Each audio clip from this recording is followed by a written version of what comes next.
আজকে আমি পাস্তা দিয়ে মাখানা তৈরি করব। কিভাবে বানাবো দেখুন, ভালো লাগবে। পাস্তাটাকে আমি ভেজে নেব। কড়াইটা গরম হয়ে গেছে। এই বাটিটা হাফ বাটি দিলাম পাস্তা।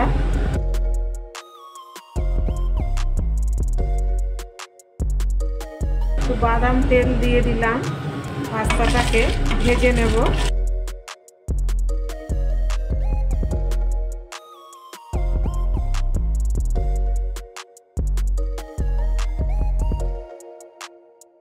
পাস্তাটা ভাজা হয়ে গেছে।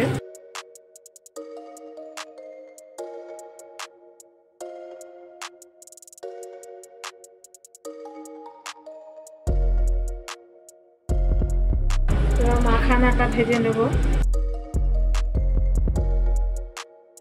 যতটা পাস্তা নিয়েছি ততটাই মাখানা নিয়েছি।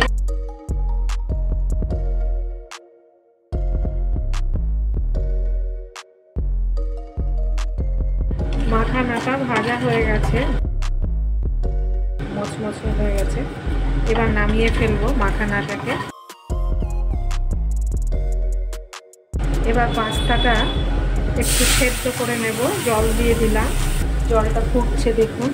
এবার পাস্তাটা দিয়ে দেবো।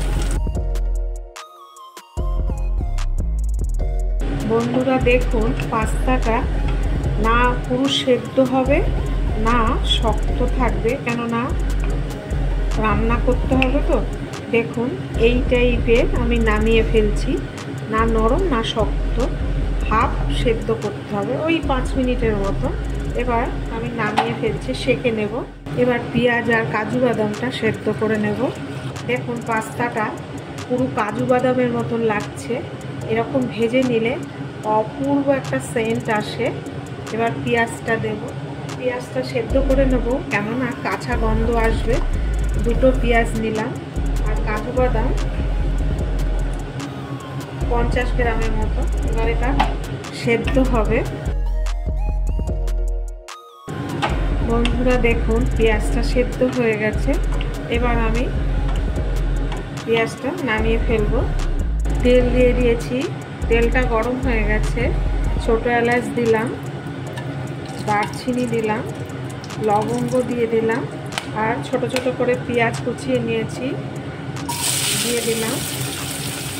আর সর্ষের তেলে আমি করছি, আপনারা সাদা তেলেও করতে পারেন।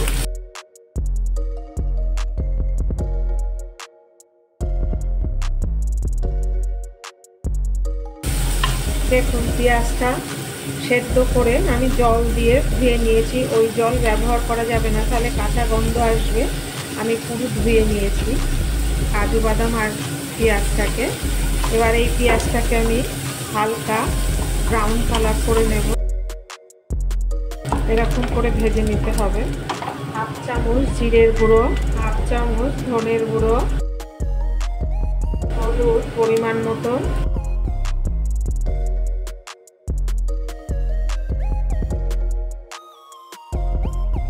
রেড চিলি পাউডার 1 চামচ। মশলাটা যাতে না পুড়ে যায় একটু জল দিয়ে দিতে হবে।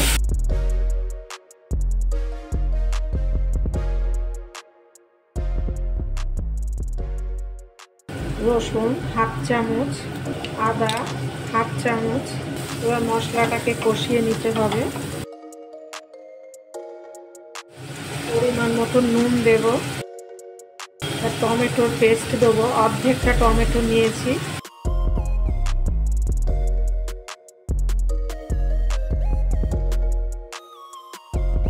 মশলাটা কষানো হয়ে গেছে, দেখুন তেল ছেড়ে গেছে।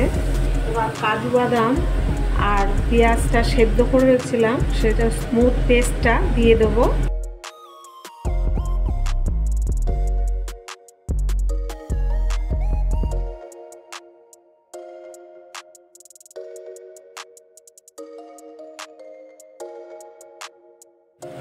দেখুন কত সুন্দর হয়েছে।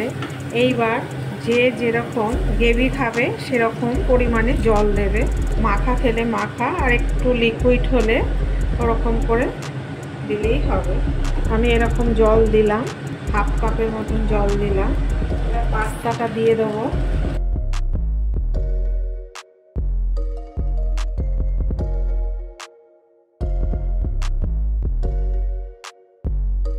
রুটি, নান, পরোটা এই মাখানাটা খেতে ভালো লাগবে।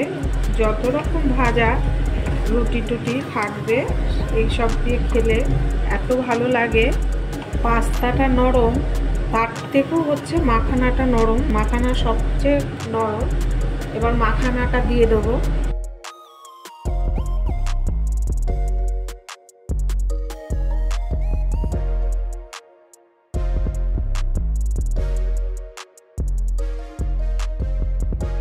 বাটার দেব, 2 চামচি বাটার দিয়ে দিলাম। গরম মশলা দিলাম 1/2 চামচ। কাসুরি মেথি দেব, হাতের তালুতে একটু ঘষে দিলাম। দেখুন মাখানাটা এত দেখতে ভালো হয়েছে, ক্যামেরাতে অত ভালো লাগছে না। ক্রিম দিতে হবে। এবার ওভেনটা বন্ধ করে দেব। 3 মিনিট ঢাকা থাকবে। বন্ধুরা, পাস্তা দিয়ে মাখানা বানানো রেসিপিটা দেখলেন। যদি ভালো লেগে থাকে লাইক শেয়ার করবেন। পরের দিনের একটা নতুন রেসিপি নিয়ে ফিরে আসব। ভালো থাকুন, সুস্থ থাকুন।